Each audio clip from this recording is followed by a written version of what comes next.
Back in the garage today, back in the garage today. Back in the garage today, where I'm going to answer a question you guys have sent me countless times, which is, what do I carry in my toolkit when I'm traveling on my motorcycle? Now, a couple of things I want you to be aware of before we get into this video, because I don't want you to click off quite yet. If you don't ride this specific bike, that's okay. What I am going to go over are the specifics of what I carry on this bike, which is my 2016 KTM 1290 Super Adventure.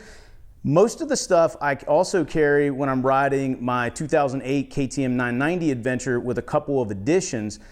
So whether you ride a 990, 950, 1290, 1090, 1190, 790, 890, most of the stuff's going to be about the same. Now, if you ride a different brand bike, that's okay, because the basics are going to be the same. The only differences are going to be like, maybe I carry a 13 millimeter wrench and you need a 12 millimeter wrench. Most of the stuff is going to be the same. So hopefully you learned something from today's video either way. But before I get into everything that I carry on the bike, we need to go over one important thing, and that is the most important thing you need to carry, which takes up absolutely no space. That is basic mechanical knowledge and basic knowledge of your motorcycle. You can carry all the tools in the world, but if you don't know how to use them, they're of absolutely no use. So read through your owner's manual. If you have a service manual, read up on that. Try to do the basic maintenance on your motorcycle if you can. That's going to give you a better understanding should you run into a problem on your next trip. Hopefully you're able to solve it alongside the trail or alongside the road. The one exception to where tools may not be as handy if you don't know how to work on your bike is if you have a specific type or a specialty tool. And what I mean by that is something that maybe only fits your bike or only fits your model. And I'll give you a good example. My sister's Ducati Multistrada, you need a special adapter for a wrench in order to get the rear wheel off. If you think you're going to need a tire change midway through your trip, and or you just want to be prepared in case you do get a flat, unless it's a Ducati shop, they're probably not going to have that specific tool to get that wheel off. And that's something that doesn't take up much space that you can carry on your bike that'll get you out of a jam. But aside from that, most of what we're going to be going over today are just basic tools. So let me show you what's in my kit. All right, so the first place we're going to start is with the factory toolkit. This is not all the tools that came on my bike, because what I did is actually stole some out for my other toolkit. But start with your factory toolkit, see what's in here. Let me show you what's inside of this one. Okay, so this isn't the worst factory toolkit I've ever seen. Obviously, some of these wrenches aren't necessarily the highest quality. The screwdrivers and stuff are okay. These are your basics, and if this is all you have, okay, that's better than nothing. I will say this is a decent pair of pliers that I almost stole out of it, but I'll show you in a minute why I didn't. But anyway, take a look through it. I'll show you a couple of the tools I stole out and put in the kit that I built, but at least take a look at your factory kit first. All right, so this next tool roll makes up pretty much the main part of my kit. This is made by Cruise Tools. This is a kind of a KTM specific kit. I'll link everything I can down in the description below to make it a little easier for you guys to find things. But let me show you what is in this kit. So I'm going to kind of go through here a little bit step by step and why I like this kit. It's not the cheapest, but I think it comes in under $100. So first off, we do have a ratchet. This is actually a pretty good quality ratchet. Obviously just a 1/4 inch drive. It does come with an extension over here. And then we have the predominant bolt head sizes that we're going to find on KTMs, being 8 millimeter, 10 millimeter, and 13 millimeter. Also came with a roll of electrical tape. Obviously when we run out of these things, replace them. The other nice thing here, it came with all of these Torx bits. Those of you that have taken apart a KTM know the bodywork. There's a lot of Torx bits. It's got a little tube of Loctite, which is nice to have. On my most recent motorcycle trip, I had a fastener come loose and was able to tighten it back up using the Loctite. I've never really been a fan of screwdrivers with interchangeable heads, but because space is limited, I'll make an exception here. We've got a flat bit here. If we flip it around, obviously, we have a Phillips bit. If you flip it all the way around, we have a smaller Phillips bit and a smaller flathead. So you basically have 4 screwdrivers in one. It's got a nice handle on there to make it a little easier to operate. Over in this section, we got a bunch of different hex heads. Some of the older KTMs use more of these than the Torx bit. Got some zip ties here. Zip ties are invaluable.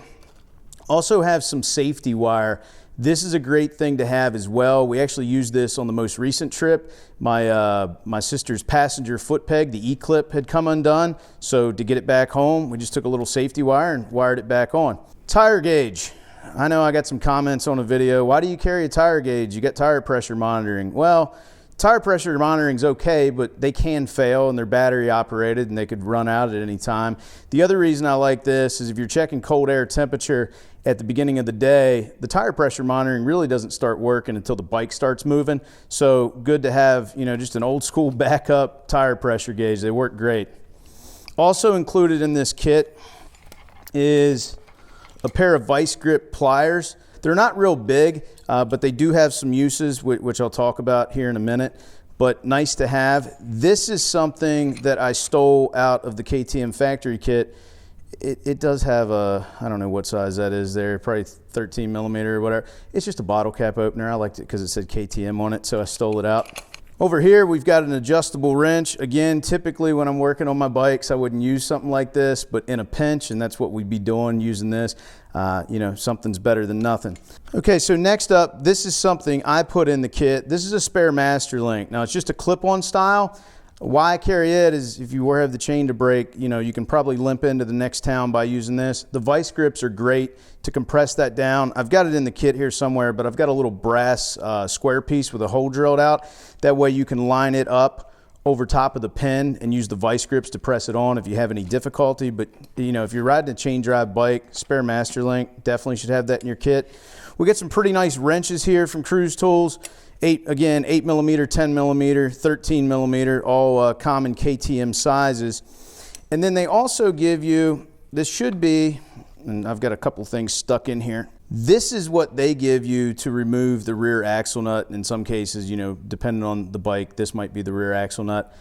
And I'm still carrying it, and I don't really know why, but this is something I stole out of the KTM kit. And the reason is, you can see, let me go to this camera, you can see how much more leverage we can get using this cheater handle with this one, which looks like crap but works great, than this one. I have tried this one out. Sometimes I'm able to get the rear axle nut loosened up, other times I can't. So this is one where the factory toolkit is actually better stuff. So we have a few other odds and ends here. This is something I picked up at an auto parts store on a trip. If you make any modifications to your motorcycle, you might need to check to see what tools are needed. This is one I needed because it's got a bigger hex than what comes in any of my toolkits. And that's because I put an aftermarket skid plate on, and in order to access, you know, pull the tank off or whatever it is I need to get to, this was necessary. So check around on your bike and see if there are things that, you know, you might need to carry a little something extra. Next thing I carry, and I've talked about this in God knows how many videos. This is the Motion Pro chain slack tool. This thing is awesome. I'll link the video up there so you can check out. But it keeps you from having to carry a tape measure, and it just takes the guesswork out of making sure your chain slack is correct. And then this is why I did not put the pliers in from the KTM kit. I carry this Leatherman tool. Now, obviously I had it personalized, but this one I found for me offered some of the best options. This is the Wave Plus. And obviously one of the things it has is a pair of pliers and cutters. There are a ton of great tools on here for motorcycle stuff. And you know, this is something I typically carry on the bike instead of on my person. And I've actually used these pliers, you know, if I've had flats and had to plug them and pull the plug, you know, they've been great. So if you got a Leatherman tool, probably something worth carrying on your bike. Okay, so maybe not a tool, but something else I carry.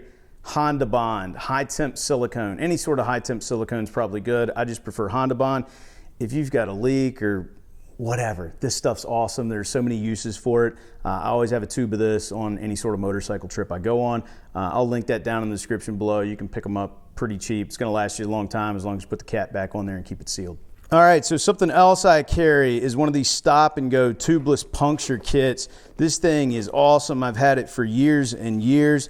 It's got a small air compressor, and if you've got the battery tender pigtails on there, you can plug it right in. Otherwise, you can plug it off the battery using some clamps.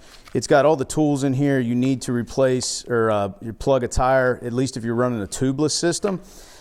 This thing's been invaluable. There are some other ones that I use that I'll talk about here in just a moment, but this is the one I carry on my 1290 because it doesn't take up much space. In addition to that, some sort of little tire tube repair kit. Now, it does have plugs in here too, but I also carry some patches. And you're probably wondering, well, why do you have this if you're running tubeless? Well, there's a couple of reasons for that. One of them I'll get into right now is the fact that I have a 990 and the 990 runs on tubes, so I need to be able to patch the tubes. But it's nice to have both because you might be riding with someone else who is running a tube system, and you don't want them to get stuck either. So having a little kit like this, and obviously replacing like your rubber cement and those sorts of things as they wear out. It's got a valve stem tool in there. Apparently I'm carrying 2 tire pressure gauges, but something worth having on your bike. All right, so something else if you're running a chain drive bike is obviously some chain lube and or chain cleaner. If you're wondering why it is in a Ziploc bag, it's so this doesn't spill out over your clothes or whatever you have it packed in with. Always recommend putting that in a Ziploc bag to keep things clean. So this next thing is kind of optional, but it doesn't take up much space. It's a seal mate made by Motion Pro. It's used to clean out your fork seals if you got one that's leaky. You can also use a tear off or a thin piece of plastic. That's essentially all this thing is. But if you see one of these at your local shop, probably worth throwing in the toolkit. Just better safe than sorry. Something else you absolutely need, again, I've got mine here in a Ziploc bag that may or may not open, are some spare rags. This is to keep things clean, wipe your hands off, wipe down any dirt, whatever you may be working on your bike. And or, I've got a bottle of polish in here. You want to clean up your bike, your gauges, your mirrors, your windscreen, whatever the case may be, worth having. You need a couple of extra towels, and when these things get dirty, I just throw them out, and you can pick them up at any sort of auto parts store or Walmart, department store, whatever along the way, but take a couple with you just so you have them. Now this is something that I put together. It's just a little pack. I don't always carry it. Not necessarily like tools, but you got a little bit of Advil, got a lighter, got a small flashlight to see back in those hard to see spaces, a couple extra batteries, some super glue. I also keep a little bit of cash here too, just in case. Got some paracord if you need to tie things up. That's what the lighter's for, to keep that from fraying. And then if it gets really cold, it's worth having some hot hands in there. You can throw in your jacket pocket or gloves or whatever, but just a little bit of added safety and security there with a few cool little items. All right, so I talked about tube tires. So if you're running a bike with tube tires, you are going to have to carry some additional things. One of those is a tube. Now, this tube does not fit this bike or the 990. I just grabbed one off the shelf over here. But here's what you need to know about tubes. First off, even if you're running a tubeless system, or you're running on cast wheels or whatever the case may be, you can still put a tube in. Is it the best? No, but if you shred a tire or whatever, like you get a hole in it you can't fix, a tube will get you out of a bind. Now, some of you are going to be running like 17-17, so you really only got to carry one tube. Some of us are running like 21-18. If that's the case and you don't have space for a tube of both sizes, then carry the larger of the 2 tubes, because you can make it work on the smaller diameter tire, but you can't make the smaller diameter tube work on the larger diameter tire. So, carrying a spare tube is a good idea. But you can't just change that alongside the trail with nothing, so you're going to need some tools. Usually 3 tire irons or 3 tire spools, or 3 tire spoons will be enough to help you change it. Now, the other thing you need to take into account, both of my bikes, or my 2 main bikes, have center stands, so that makes my life a whole lot easier when it comes time to change the tire, or maybe not change the tire, but fix a flat. If you don't have a center stand, there are some other things out there that I'm not going to go over today, or you can just get creative and find like some pieces of wood or whatever you need to do to keep your bike up while you're working on it. Another cool little tool I've found is this Motion Pro tool. What's neat about it is sometimes I have had trouble trying to spoon on a tire, and this little thing will clamp down on the rim, and it's a little nylon screw, but I'm surprised how well it works. I've used it numerous times, takes up no space, and it'll help hold that tire down off the bead while you get it spooned on, and then just back the screw off, and tire's good to go. Just put some air in it. This last little thing is made by Tusk, and I'll link that down in the description below too.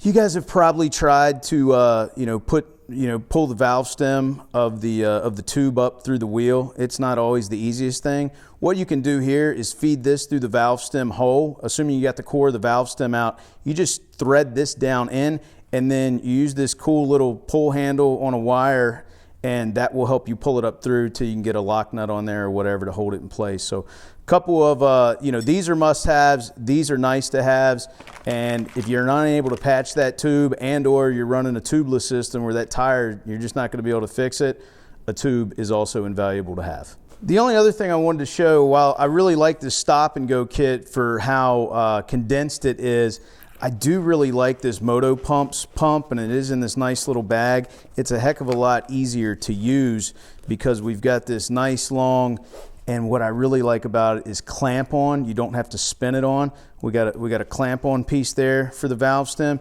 Same sort of deal. You can connect it to a battery tender.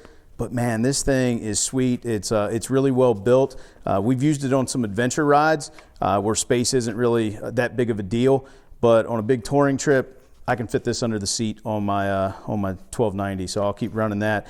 But if you got some space, check out this Moto Pumps pump, and I'll link it down below. Great company, ran by motorcyclists or a motorcyclist, and make a really cool product. Also, if you want the spin-on type, they do have it, but this clamp-on type, man, that thing's awesome. Oh yeah, one more thing. If you have a part on your bike that's known to fail, maybe take that along with you. This is a spare fuel pump kit for this bike. It also fits my 990. Those of you that followed along with my 2020 trip know that I didn't have one of these, and it cost me a few days. So if there is something specific on your bike that you think you may need to replace during a trip, just bring it along with you. Save yourself a lot of heartache. So anyway, guys, that is the toolkit setup I have on my bike. It changes a little bit over time, but that's what I've found works best for me, and it hasn't let me down yet. So hope you guys enjoyed today's video. If you did, please give it a big thumbs up. If you're not a subscriber, considering that subscribe button, because if you like motorcycles, well, this is the place to be. If you have any questions about anything I went over in today's video, like I said, I'm gonna link a lot of those items down in the description below so you can check them out for yourself. But again, if you do have any questions, let me know down in the comment section below. I'll do my best to answer them. And as always, I'll talk to you again soon.